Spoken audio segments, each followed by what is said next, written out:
Alia, gadis berusia 8 tahun dengan rambut hitam sebahu dan mata berbinar penuh rasa ingin tahu, suka berjalan-jalan malam melihat toko-toko di kotanya.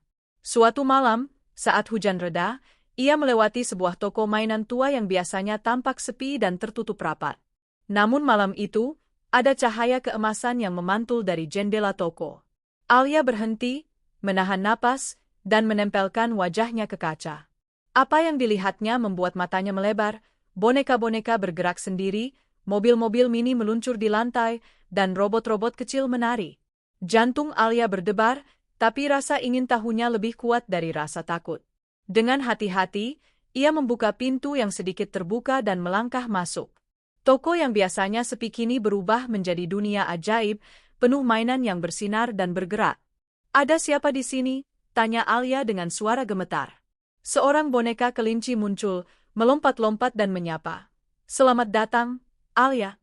Kau datang tepat waktu." Alia terkejut. Bagaimana boneka itu tahu namanya? Tapi ia tersenyum malu. "Malam itu akan menjadi malam yang tak akan ia lupakan." Setelah memasuki toko, Alia melihat rak-rak tinggi yang penuh mainan berbicara. Kereta mini melaju sendiri di rel, mengeluarkan bunyi klakson kecil, dan kotak musik memutar lagu-lagu riang yang membuat lantai toko berkilau. Beberapa boneka menari di lantai, sementara robot kecil berbaris rapi seakan menunggu perintah. Bahkan mobil-mobil mini membentuk parade kecil, melaju sambil mengedipkan lampu. Alia berjalan perlahan, menatap semua itu dengan mata berbinar. Salah satu boneka berbicara padanya, "Kalau kau ingin bermain, ikutlah. Tapi hati-hati, beberapa mainan suka usil." Alia menahan tawa. Ia mulai mengikuti parade mobil mini, menyusuri lorong rak-rak tinggi, dan mencoba menyeimbangkan robot yang menari di tangannya. Segala sesuatu terasa hidup dan ajaib, seolah toko mainan ini memiliki rahasia sendiri yang hanya muncul saat malam hari. Saat Alia mulai merasa nyaman, beberapa mainan mulai nakal. Boneka panda menendang bola mini ke arahnya, robot kecil menabrak mobil-mobil mini, dan boneka-boneka kayu saling bertabrakan. Alia tertawa dan berlari mencoba menenangkan mereka. "Tenang, teman-teman. Jangan saling menabrak," seru Alia sambil mengatur mobil-mobil mini agar tidak bertabrakan.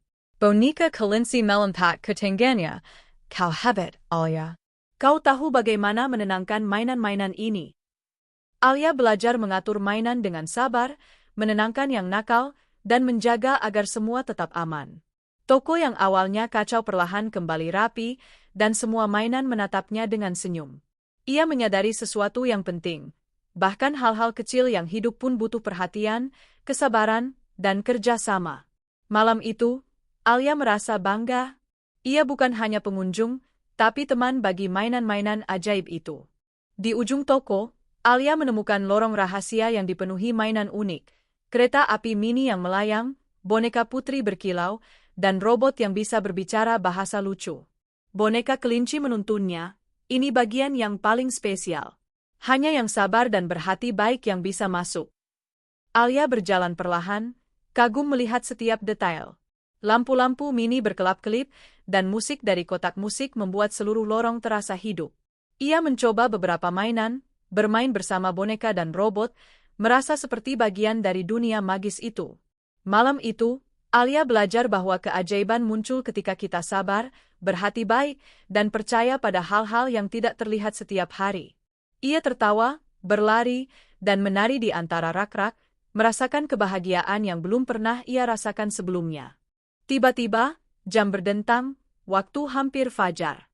Mainan-mainan mulai diam, kereta mini berhenti, dan musik perlahan mereda. Toko kembali terlihat seperti toko tua biasa. Boneka kelinci tersenyum. "Sampai jumpa, Alia.